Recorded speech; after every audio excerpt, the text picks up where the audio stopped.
y otras cosas a las llamadas matemáticas, física, biología, ciencias médicas y demás, porque hay que dar una visión conjunta de la sociedad para saber cómo estoy funcionando dentro de ella.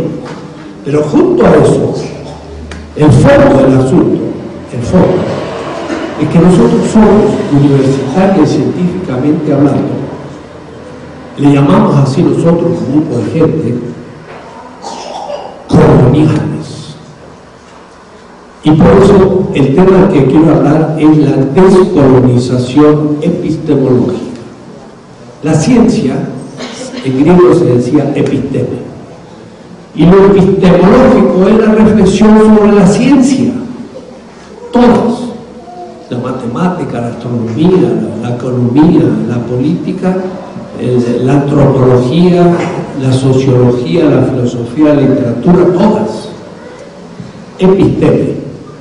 Y lo que pasa es que tenemos una mentalidad universitaria colonial, y empieza por el corazón, pero no es por crítica, no es crítica, es objetividad.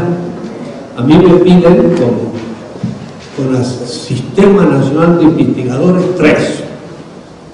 Después de tantos años ya soy 3, y además soy emérito de la UAM Iztapalapa, pero no de la Iztapalapa, sino de toda la UAM. Y luego son los criterios por lo que se considera un artículo. El artículo tiene que estar publicado en una revista que tenga gente que realmente evalúe los artículos, y también las revistas son catalogadas por su valor, y ahí viene el problema. Si yo estoy estudiando un aceite, pero para una máquina pequeña que se usa en un aparato que se está usando novedosamente en Oaxaca para hacer perforaciones para plantar el maíz, como lo hacían los aztecas, pero más que ahora con un pequeño mecanismo, ¿quién me va a publicar un artículo sobre esa máquina extraña que he inventado porque es muy útil a una comunidad? Pues ninguna revista, sobre todo en inglés, alemán o francés, no me lo van a publicar. Me lo van a publicar quizás una revista de mimeógrafo, o ahora, claro, ya por lo menos electrónica. Pero como no es muy reputada, no me va a dar casi puntos. Es decir, aún en las ciencias duras, cuando uno quiere trabajar temas muy concretos, útiles a la comunidad, pues no interesan a los grandes centros europeos, norteamericanos, y por lo tanto no tienen importancia, y el criterio de evaluación es mínimo. Entonces alguien que esté trabajando en concreto para comunidades populares, por ejemplo, pues no puede entrar en una carrera porque no junta puntos para hacerlo. Hay un criterio colonial, porque el criterio es el norteamericano y europeo, y claro, si usted publica algo en inglés, pues vale mucho más que en castellano. Además, yo digo a veces, publicar en castellano es como permanecer inédito. ¿En qué sentido?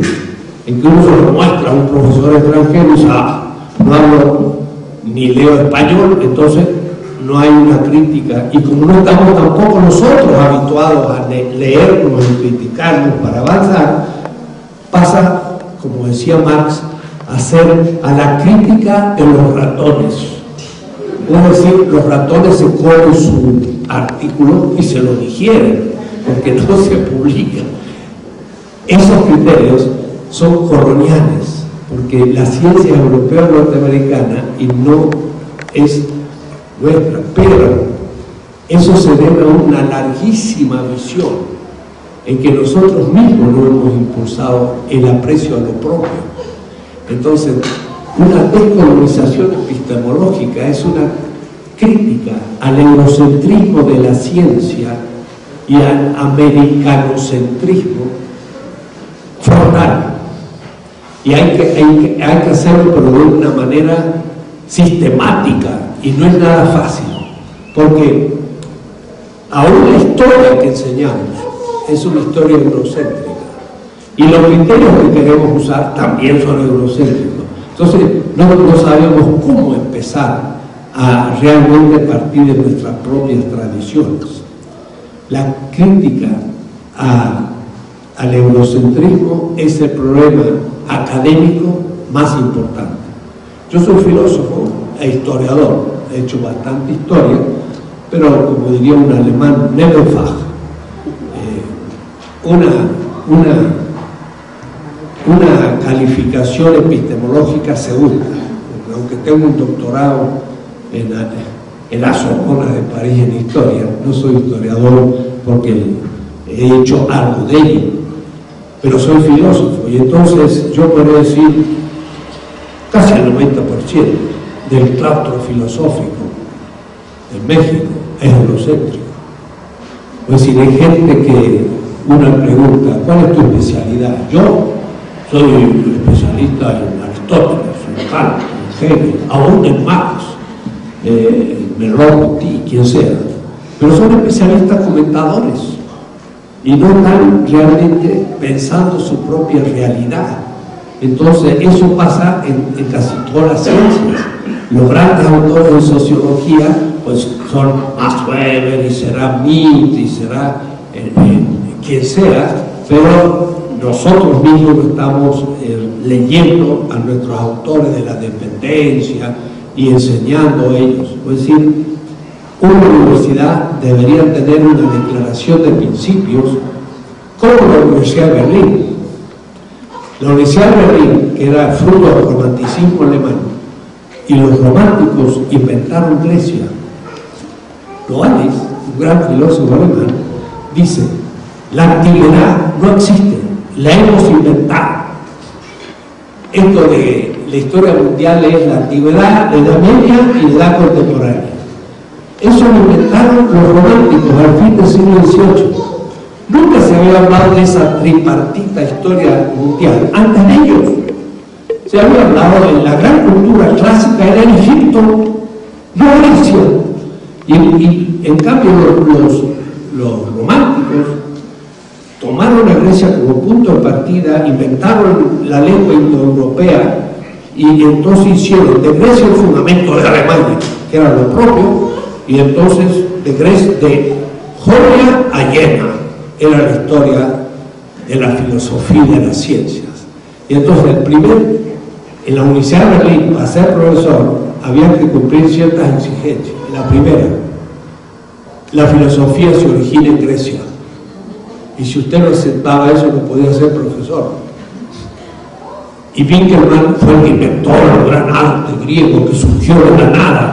Ahora, cuando uno ve las primeras estatuas griegas, son hieráticas, y cuando yo estudiaba Bellas Artes, allá 14 años, yo decía, pero esto me pareció al Egipto. No, son griegas. Y claro que eran parecidas, y los griegos sacaron todo el Egipto, pero no se podía decir, y se convencieron todos que no le debía nada a nadie, que los griegos fueron por autoproducción lo que hicieron. Bueno, una universidad podría decir, en esta universidad no lo voy a decir así, pero se debe tener mucho cuidado en tener una actitud de colonización epistemológica, dejar de ser colonias mentales y pensar lo propio. Eso podría ser ya como contenido académico en todas las ciencias, especialmente en la historia, en la literatura, en las ciencias humanas, pero también en las otras, porque había que dar entusiasmo a los alumnos de crear ciencia y tecnología a partir de nuestras exigencias. Claro que hay un problema, es que cómo yo voy a inventar tecnología si las empresas no van a usar esa tecnología en su producción, porque compran la tecnología de Estados Unidos y Europa y pagan royalties, porque los empresarios también son coloniales. Y por último, las transnacionales se tragan todo. Entonces, son tecnólogos norteamericanos o alemanes los que hacen los autos, los que hacen los aviones, y hasta los que hacen la propaganda, y hasta los que hacen el logotipo de nuestras instituciones, y pagan $50.000 para un logotipo que lo va a hacer un diseñador gráfico. Ah, no, pues van a New York a pedirlo, porque eso sí saben cómo funciona el mercado. Es decir, nuestros empresarios son eurocéntricos, nuestros gobiernos son eurocéntricos, y bueno, después el técnico no puede inventar nada. Entonces lo que tiene que hacer es apretar botones de la máquina inventada en Estados Unidos o en Europa. No se necesita más para ser ingeniero. No importa inventar una tecnología propia que exige nuestra cultura, nuestra realidad territorial. Dese cuenta, grandes tractores para pequeños terrenos en montaña para plantar el maíz no funciona, un ferro. Habría que inventar, como digo, otro tipo de maquinarias propias para lo nuestro, pero no existe, porque nadie las ha hecho ni nadie las produciría, ni el gobierno intensiva que se produzca. Entonces, no solo la universidad tiene que ser autónoma y nombrar sus autoridades hasta el último nivel. El que una autoridad política no el rector de una universidad es un problema. Eso no es autonomía, ¿no? Entonces, eso es muy importante, porque si la universidad nos nombra a alguien que viene de afuera y no ha sido elegido por nosotros, no puede ser. Ahora, ¿cómo se hace en la UNAM, en la UAM, en todos estos lugares? Se hacen ocultaciones de opinión.